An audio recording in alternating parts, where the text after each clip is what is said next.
এখন বড় প্রশ্ন দেখা দিয়েছে, এই ককরোচ মুভমেন্ট ভারতের সরকারের পতন ঘটাতে সক্ষম হবে কিনা। আদতে এটি নির্ভর করছে এই অনলাইন প্ল্যাটফর্ম ছেড়ে তাদের রাস্তায় নেমে আসার উপরে। সাম্প্রতিক সময়ে আমরা যদি শ্রীলঙ্কার সরকার পতন দেখি, বাংলাদেশের সরকার পতন দেখি, নেপালের সরকার পতন দেখি, সেগুলোতেও কিন্তু আমরা দেখব যে প্রাথমিক অবস্থায় এই তরুণদের মাধ্যমে অনলাইনেই আন্দোলন দানা বেঁধেছিল এবং প্রতিবাদের বিস্ফোরণ ঘটেছিল। কিন্তু শাসকরা তখনও নিরাপদ বোধ করছিলেন। তাদের পতন তখনই ঘটল যখন এই ব্যাপক সংখ্যক তরুণ জনগণের আরও বিভিন্ন অধিকারের প্রশ্নে তাদের একত্রিত করে রাস্তায় নেমে আসতে পেরেছিল। সুতরাং সরকার পতনের প্রশ্নটা তখনই আসে যখন ব্যাপক মানুষ ভারতের রাস্তায় নেমে আসবে। ভারতের অবস্থাটা যদি আমরা দেখি, এখনও যে এমন ধরনের পরিস্থিতি তৈরি হয়েছে তা বলা যায় না। তার কারণ কিছুদিন আগে ব্যাপক সংখ্যাগরিষ্ঠতা নিয়ে বিজেপি সরকার ক্ষমতায় এসেছে এবং প্রাদেশিক যে নির্বাচনগুলো হচ্ছে সেই অনেক ক্ষেত্রেও আমরা দেখছি তারা কিন্তু জিতে আসছে। ফলে এরকম একটা সরকারকে ফেলে দেওয়ার জন্য যে ধরনের রাজনৈতিক পরিকাঠামো বা সংগঠনের প্রয়োজন হয়, সেই ধরনের রাজনৈতিক পরিকাঠামো বা সংগঠন যদি তৈরি করতে না পারে, তাহলে কিন্তু সরকারের জন্য এই আন্দোলন খুব একটা যে ভয় বা আশঙ্কার কারণ তেমন মনে করা যায় না। তবে এটা সত্য, এই আন্দোলন দেখে সরকার ভয় পাচ্ছেন। তার কারণ শোনা যাচ্ছে ককরোচ জনতা পার্টির যে অনলাইন প্ল্যাটফর্মগুলো আছে, অলরেডি সেখানে সরকারি সহায়তায় হ্যাকাররা সেগুলো হ্যাক করার চেষ্টা করছেন এবং সেই ওয়েবসাইটগুলোর ওপরে নানা ধরনের আক্রমণ আসছে। আরেকটা কারণে ভারতের সরকার পতনের সম্ভাবনা ক্ষীণতর, সেটা হলো আমরা যদি শ্রীলঙ্কা, নেপাল এবং বাংলাদেশে জেএনজিদের আন্দোলনগুলো দেখি, এই আন্দোলনগুলো অনলাইন প্ল্যাটফর্ম থেকে রাস্তায় নেমে আসার পর নির্দিষ্ট একটা শহর দখলের ভেতর দিয়ে সরকারের পতন ঘটেছিল। যেমন শ্রীলঙ্কার কলম্বো, বাংলাদেশের ঢাকা, নেপালের কাঠমান্ডু বা পোখরায় কিছু। আর ভারত যেহেতু বৃহৎ একটা দেশ এবং প্রাদেশিক সরকার ব্যবস্থা সেখানে আছে এবং সমস্ত কিছু দিল্লি কেন্দ্রিক নয়, ফলে শুধুমাত্র দিল্লি কেন্দ্রিক আন্দোলনের ভেতর দিয়ে এই সরকারের কতটুকু পতন ঘটানো যাবে, এটা আমাদের কাছে একটা জরুরি প্রশ্ন হিসেবে দেখা দেয়। তার কারণ আমরা দেখেছি 2004 থেকে 2014 সাল পর্যন্ত যখন কংগ্রেসে সরকার ছিল ডক্টর মনমোহন সিংয়ের নেতৃত্বে, তখন দুর্নীতি বিরোধী আন্দোলন করেছিলেন রামলীলা ময়দানে সমাজকর্মী আন্না হাজারে, এবং সেখানে লক্ষ লক্ষ মানুষ সমবেত হয়েছিল। কিন্তু সেই লক্ষ মানুষের সমাবেশ কিন্তু সরকার পতনের দিকে যে নিয়ে যাওয়া, সেটা নিয়ে যেতে পারেনি।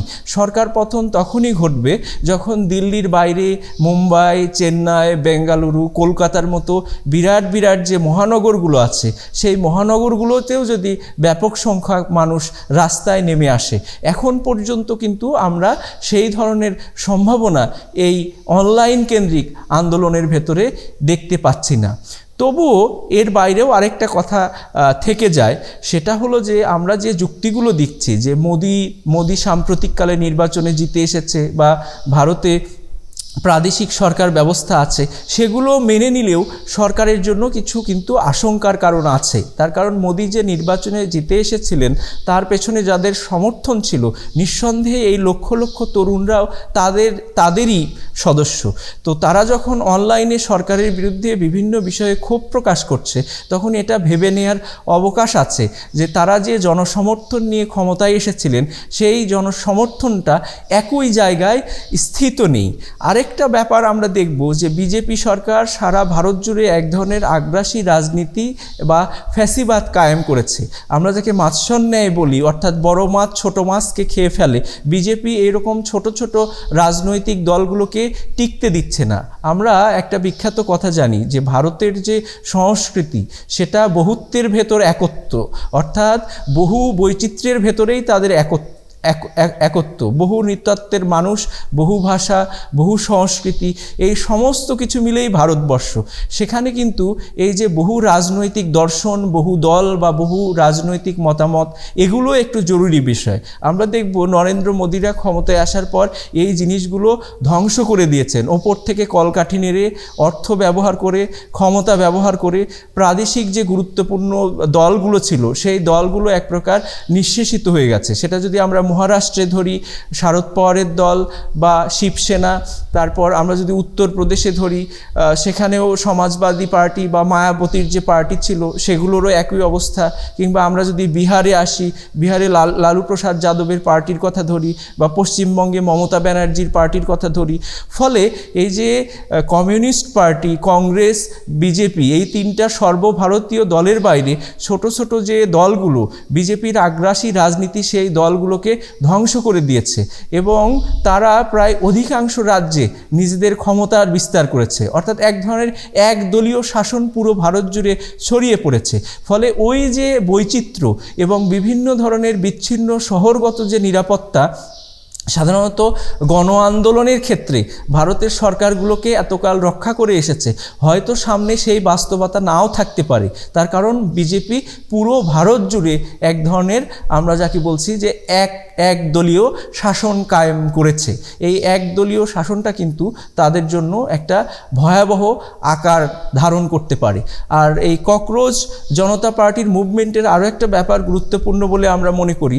এর আগে আমরা শ্রীলঙ্কা, নেপাল, বাংলাদেশে যে ধরনের বিদ্রোহ দেখেছি এবং তার ফলে সরকারের পতন ঘটেছে, সেখানে এক ধরনের শাসন ব্যবস্থা পরবর্তীকালে কায়েম হয়েছে। কোথাও আমরা দেখেছি সেই জেনজি সরকাররা ভিশনারি ছিল, শুধুমাত্র সরকার পতন নয়, দেশ নিয়ে তাদের একটা দূরদর্শী চিন্তা ছিল, সেই দেশগুলো ভালো করছে। আবার যে দেশে এই ভীষণটা ছিল না সেই দেশগুলোর অবস্থা খারাপ, উল্টো দক্ষিণ পন্থার উত্থান ঘটেছে। ফলে ককরোচ জনতা পার্টির এই যে প্রতিবাদ কর্মসূচি, সেগুলো সরকার পতন ঘটাতেই পারে। আমরা হয়তো ধরে নিলাম যে সরকার পতন ঘটলো, কিন্তু তার সাথে সাথে তাদের ভিশনারি হওয়া জরুরি। অর্থাৎ একটা সরকারের পতন ঘটার পর সেই রাষ্ট্র কিভাবে পরিচালিত হবে বা সরকার কিভাবে পরিচালিত হবে, এই ধারণাগুলোও তাদের থাকা দরকার বলে আমি মনে করি। সেখানে এক ধরনের সংকট কিন্তু আছে। তারা প্রাথমিকভাবে রাজনীতিতে নামতে চাচ্ছে যে 6 তারিখ তারা একটা মানববন্ধন দিল্লিতে করবে, এবং আমরা এমন কথাও শুনছি যে বিহারে একটা উপনির্বাচনেও তারা প্রতিদ্বন্দ্বিতা করতে চায়। সুতরাং তাদের এক ধরনের রাজনৈতিক যে অভিলাষ, সেটাও কিন্তু ইতোমধ্যে প্রায় মাসখানেক অতিবাহিত না হলেও আমরা এর মাধ্যমে দেখতে পাচ্ছি। এখন আগামী দিনগুলোই নির্ধারণ করবে যে ভারতের রাজনীতিতে তাদের পরিণতি কোথায় গিয়ে ঠেকবে।